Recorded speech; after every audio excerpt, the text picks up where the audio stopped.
हम रिफॉर्म्स जो कह रहे हैं कि रिफॉर्म हो गया, ये छोटे बच्चे हैं, एज 12 साल, 10 साल, 13 साल, स्कूल के बच्चे हैं, इनको आप जुवेनाइल होम में डाल दीजिए, 18 साल के होकर के बाहर निकलते हैं अपना पढ़ाई वगैरह करके।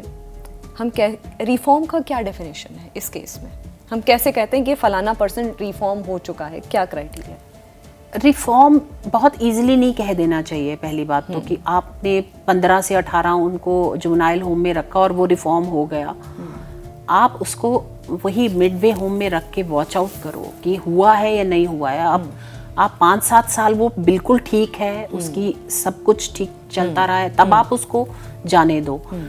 ये बात भी ठीक है कि आप 13 साल के बच्चे को तो नहीं फांसी पे चढ़ा दोगे, या 12 साल के बच्चे को, लेकिन उनके पेरेंट्स को, जैसे हम ड्राइविंग में हम कहते हैं कि अगर आपने गाड़ी अपने बच्चे को पकड़ा दी और वो उसने एक्सीडेंट किया तो पेरेंट्स को तो कहीं ना कहीं पेरेंट्स को जवाबदेही होना चाहिए कि आपका 13 साल का बच्चा रेप कैसे कर रहा है, 12 साल का बच्चा कैसे रेप कर रहा है, उनको पनिश करना चाहिए। वो अगर हम पेरेंट्स को पनिश करना शुरू करेंगे तो शायद वो बच्चों को पालना ठीक से शुरू करेंगे।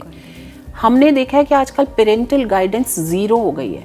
आप बच्चे को थमा देते हो फोन बिना चेक किए कि ये इसमें क्या चीज़ देख रहा है बच्चा।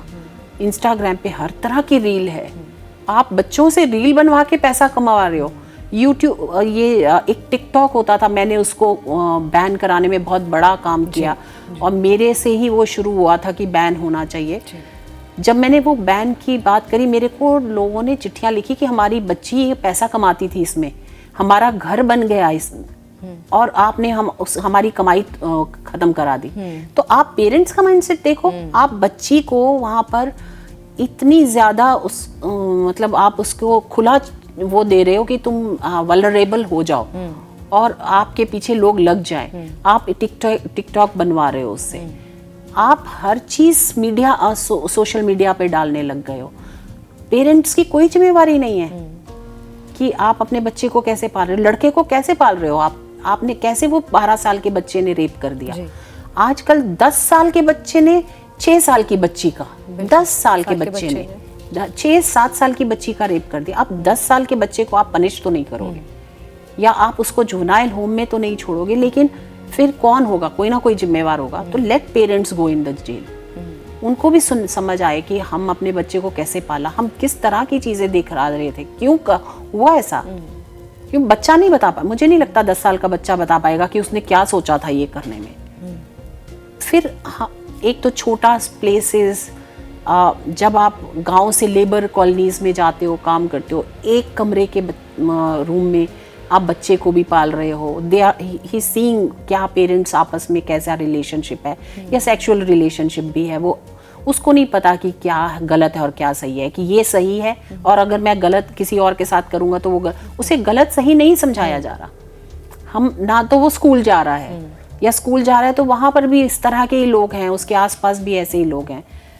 और ये जो फ्री इंटरनेट हो गया ना, इसने बहुत, जब से मुझे तो लगता है, मैं I don't want to take company's name, वो उसने इतना सस्ता कर दिया इंटरनेट कि कोई भी कहीं पे भी देख सकता है। सारा दिन आप रिक्शा वाले को देखो, आप ऑटो वाले को देखो, खाली बैठे हैं तो वो सब कुछ देख रहे हैं। और फिर एक लड़की आती है रात में और उसने कहा कि मुझे यहाँ से यहाँ तक छोड़ दो, वो पोर्नोग्राफी देख रहा था और उसका माइंडसेट उसी में है। और वो लड़की ने कहा कि मुझे भैया वहां तक छोड़ दो, 12 बजे थे, 11 बजे थे, क्यों नहीं लड़की भी जा सकती है, लेकिन वो उस माइंडसेट से बैठा है और उसने फिर ऐसा काम कर दिया, क्योंकि कोई चेक नहीं है इस पे, कोई चेक नहीं है। वो फैमिली से दूर बैठा है, वो ऐसे काम कर रहा है, दिमाग कैसा खराब होता है। और हमें कहीं ना कहीं इसमें साइकोलॉजिकल चीजें भी सोचनी होंगी। हम क्रिमिनल का माइंड रीड नहीं करते हैं। हम कहते हैं कि इसने क्रिमिनल है ये, क्या हमने क्रिमिनल्स की कोई स्टडी की है कि किस प्रकार के व्यक्ति रेप करते हैं, और वो स्टडी क्या हमने लोगों को तक दिखाई है? हमें इसमें साइंटिफिक तरीके से रोकने के लिए भी काम करना पड़ेगा।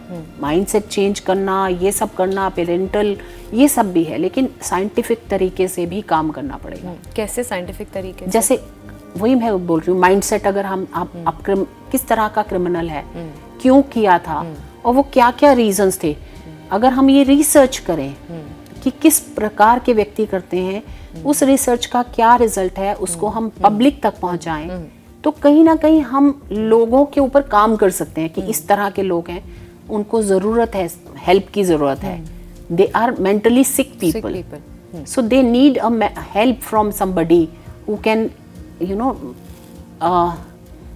वापस ला सकें उस माइंडसेट से। तो लेकिन वही फिर बहुत बड़ा चक्कर है, हमारे यहाँ पॉपुलेशन इतनी है, उस पॉपुलेशन को वहाँ तक जाना, मैं अपने ही दिमाग में जब ये सोचती हूँ तो खुद से ही क्वेश्चन करती हूँ कि रियलिटी में कितना बड़ा काम है ये, उस पॉपुलेशन को लाना, और फिर हम पॉपुलेशन कंट्रोल नहीं कर सकते, ये एक अलग चक्कर है, ये this is a different thing. तो वो ये सारा इंटरलिंक है कहीं ना कहीं।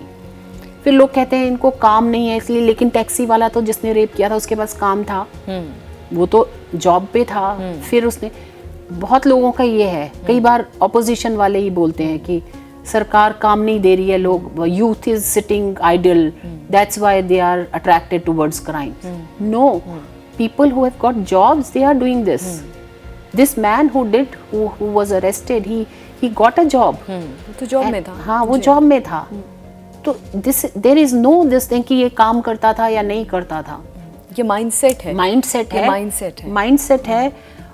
हम लोगों ने स्पिरिचुअलिज्म की तरफ छोड़ दिया, हम लोगों ने रिलीजियस बहुत होना छोड़ दिया। मैं कहती हूँ रिलीजन ना भी हो, लेकिन स्पिरिचुअलिज्म, हम कहते हैं कि देयर इज़ अ गॉड, हम जो भी करते हैं उसकी एक पनिशमेंट है। ये चीज़ें इन लोगों को नहीं सिखाई जाती कि जो हम गलत कर रहे हैं उसकी पनिशमेंट है। हम मतलब पनिशमेंट पुलिस नहीं देगी तो there is a god who see everybody. हम अपने बच्चे को बोलते हैं झूठ मत बोलना, पाप चढ़ेगा। हम झूठ बोलने पे पाप की बात करते हैं, लेकिन इन लोगों को पाप की बात नहीं होती कि इनके पेरेंट्स ने क्या नहीं बताया कि पाप होगा अगर ऐसा करोगे तो। Respect to other gender is very important, which I think at very young age schools and parents should teach these children. Respect women, respect other gender. I don't even say women, respect everyone, respect neighbors, elderly people. That is not being taught to our children these days. हम कहीं ना कहीं यही बोलते रहते हैं कि कितना कमाएगा, ऐसी एजुकेशन दें। हम कोटा में भेज रहे हैं, कोटा फैक्ट्री तैयार कर रहे हैं कि वो IITs में जाएं, उनका पे पैकेज इतना हो, और सारे पेरेंट्स इस धुन में लगे हैं कि पे पैकेज कितना होगा। क्या हमने मोरालिटी लेसन्स पढ़ाए हैं अपने बच्चे को? अच्छा ह्यूमन बीइंग बनाने के लिए काम बात करिए। Most important thing is that बच्चा अच्छा इंसान हो, इस पे पेरेंट्स काम करें। लेकिन हम तो काम ही नहीं करते, हम तो अपने बच्चे को कमाने की धुन पे कि तू IAS बन जा, या तू IIT चला जा, या तू IIM में चला जा, और क्या कमाएगा तू? और वो ज़ीरो हो जाता है जब अच्छा इंसान ना हो। और एक अच्छा इंसान नहीं है तो वो अच्छा इंजीनियर भी नहीं है, अच्छा मैनेजमेंट भी करने वाला नहीं होगा, और वो कुछ भी अच्छा नहीं है अगर वो अच्छा इंसान नहीं है।